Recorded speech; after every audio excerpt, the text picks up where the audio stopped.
All right, headed out to Assateague Island. It's our home away from home.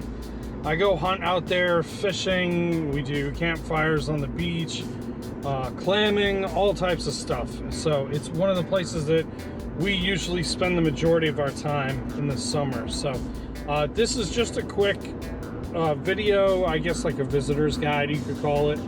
So I'll go over the costs of the parks, both the state and the federal, driving out onto the beach, campsites, activities to do and where to go and things like that. So the first part of it, of how to get there, there's two major roads that take you to it. One of them is 113, Route 113 to Assateague. I think it's Assateague Road, Assateague Island Road. It's the one that I'm on now. And then the other one is off of 611, 50 to 611, and that will take you there as well. Once you get to Assateague, it's pretty simple. You'll go over a bridge. I'll videotape that, and from there you can go to the state or the federal side. I'll show you both of those. So I'll see you at the bridge in a second. All right, so we're coming up to the bridge now. It's Route 611 is what I'm on. Assateague Road and 611 link up right near Frontier Town, the campground. So from there, it's 611 is just a straight shot. If you look over on that side over there, it's the visitor center to the national park. There's the sign for it right here. And then we're gonna go over the bridge. If you haven't been in there, check it out. It's pretty cool. They have a little gift shop in there, tanks, like fish tanks and stuff like that, to see some of the like wildlife that they have, information on campgrounds, like all the different campsites you can go to. There's a lot of different ones. Like there's walking only, boating only, off of like no motorized boats, canoes, kayaks, stuff like that. And then there's just regular like tent camping, things like that, even RVs and stuff too. So they have tons of stuff. That visitor center, it's pretty neat. Check it out. Occasionally they'll have rehabilitated animals that they've had out here, like owls, eagles, things like that, that they'll bring to the visitor center, and then they'll release them, and you can go watch them do that too. So that was the main bridge that takes you onto the island. If you keep going straight up here, it'll take you to the state park, so I'll show you that. So at the end of the road, if you make a right down that way, it goes to the federal park. If you go straight, it goes to the state park. They're two different parks. You need a park pass for each one. Like the state side has camping, and it has a beach you could go to. There's a little restaurant, like a snack shack sort of thing. So here's the state side. I'll give you information on that in a second. So through the visitor booth on the state side, if you keep going straight, this is where the campers check in the ranger station.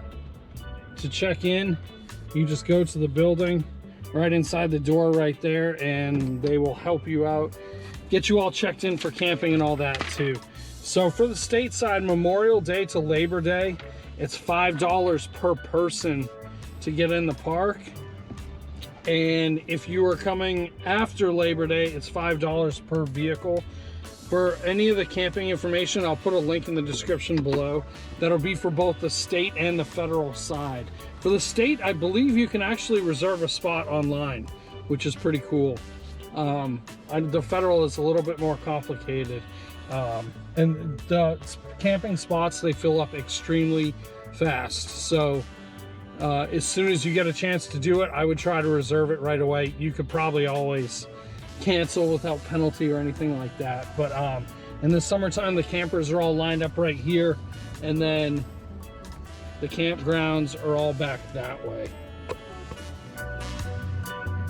From here, they have the state park, which is all a long beach that goes all the way down to the inlet in Ocean City. And they have another little gift shop and like snack shack grill place over there. All right, I'm gonna head to the federal side now. All right, well, I'm driving out to the federal side. I'll go over different things. If you're looking to fish out here, you do need a fishing license. Different fish to catch: striped bass, bluefish, flounder. There are redfish too if you catch some of those. And sometimes you'll hear every now and again about a Spanish mackerel being caught off the beach, or a speckled trout.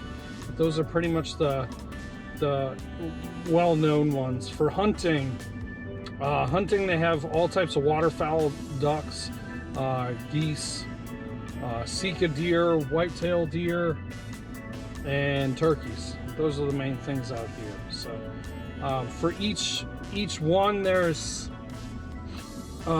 different places to check in. If you're sharks too, you can catch sharks out here. There is a booth to check in for sharks and for the hunting too. So I'll show you where those are, and I'll show you the visitor booth to get in, where you have to pay. Speaking of paying, they have 2 passes that you can get. If you're driving on, it's $25 a day for the vehicle, or it's $45 for an annual pass. And if you're riding your motorcycle on, it's $20 per motorcycle. If you're walking or riding your bicycle, it's free. There's no cost at all. All right, we're pulling up to the pay booth now at the visitor center. Hold on. Hello. Good, how are you? I'm gonna pass somewhere in here. Thank you.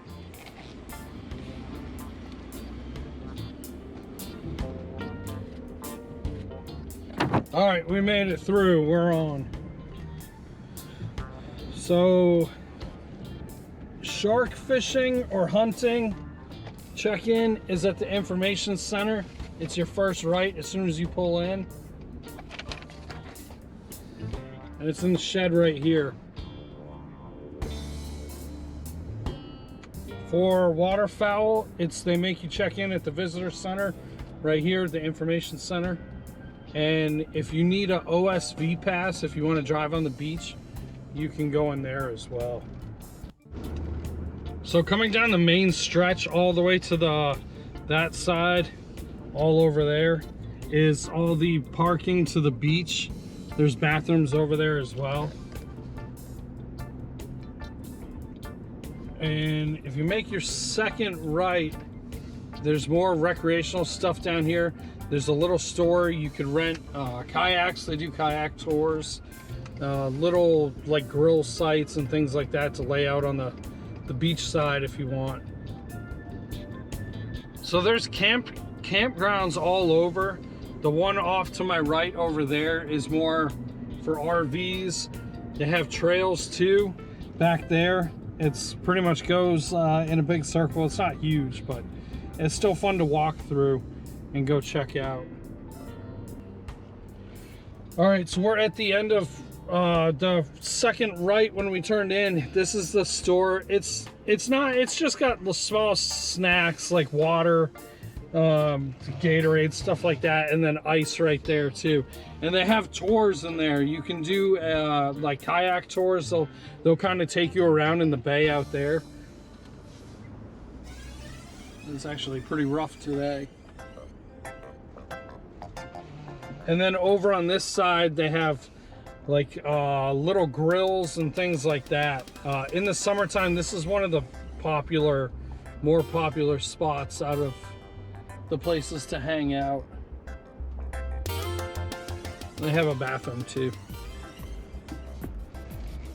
All right, I'm gonna go to the next one. We're back on the main stretch. This is everything off to the left is all camping. And it's either like camping close to the beach or on the dunes.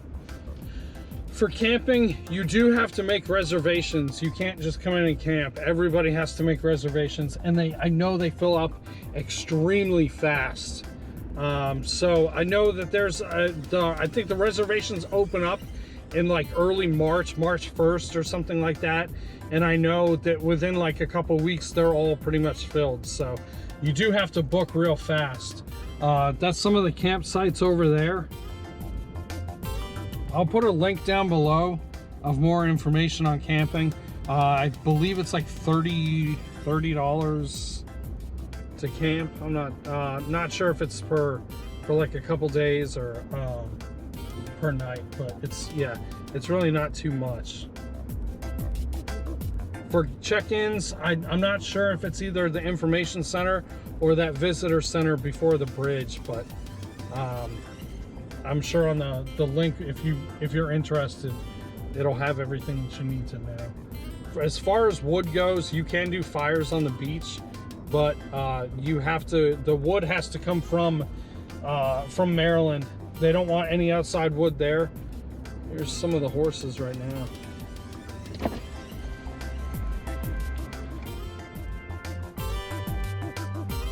There's one. There's a couple more on this side, right there. There's one over there too.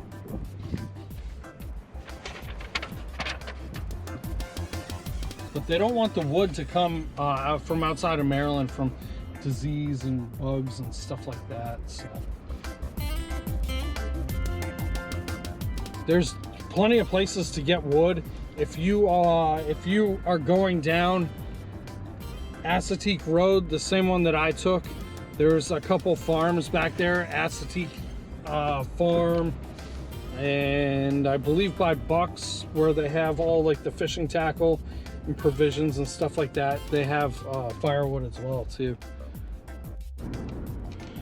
So coming up to the end of Assateague, on the national side, there's a rotary or roundabout, whatever you call it. For us here, we call it a roundabout. But there's beach parking right here. That usually fills up pretty quick in the summertime. And then if you make your first right, this is the OSV zone, over sand vehicle. You do have to have a permit for this. It's a yearly permit, $110. Or if you have a bullpen, which is a camper that goes on the back of your truck, that's $120 for the year. And from here, you drive down to the fence. There's a limit of 145 cars on at a time.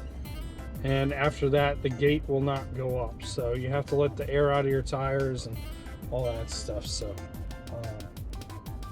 I did another video on that before. I'll post it so that you can see exactly what to do if you're interested in it. So that's it. That's the end of this part. There's one more section I'll show you that's a popular spot to hang out, and after that you've seen pretty much everything on Assateague. So the next popular spot is Old Ferry Landing. Believe it or not, way back in the day, there used to be a ferry that would drive across here, and this is where they would park at. So it's down this way, and down here it's a popular spot for kayaking if you have your own kayak. It's also a good spot for crabbing, and we go clamming over here too sometimes. And there's also a shack down here that actually used to be a hunting cabin a long time ago, before the government took over Assateague Island, and it's called the Gibbs Shack, and that's a popular spot to take pictures. So this is the end. It's all marsh over there. There's an island way out there. And the first spot that I took you to, that showed where I was showing you where the grills and stuff are, that is right out in front of me. That land right over there. They do have a bathroom over here. They have a little crabbing bridge right here and right here. This water is not super deep. It is high tide now, so it is up kind of high. But for the most part, it's pretty shallow. This is one of the more popular crabbing spots. And the Gibbs shack is right here. You can't go inside. I think it's mostly storage now. And that's it. So you've seen all of Assateague, all the way from the state side to the federal side. If you have any questions, just put some comments in and I'll answer them as best I can. So one more thing before I go as I drive out of here. I will tell you there is a ton of history on Assateague. There were at one point people that lived out here, and at another time it was going to become a housing development. The government has taken over completely, and there are houses still out here, hunting lodges, and they are pretty cool to find. So I've done a couple of videos on them before. You can check them out. I'm not going to tell you where they are. Half the fun is trying to find them.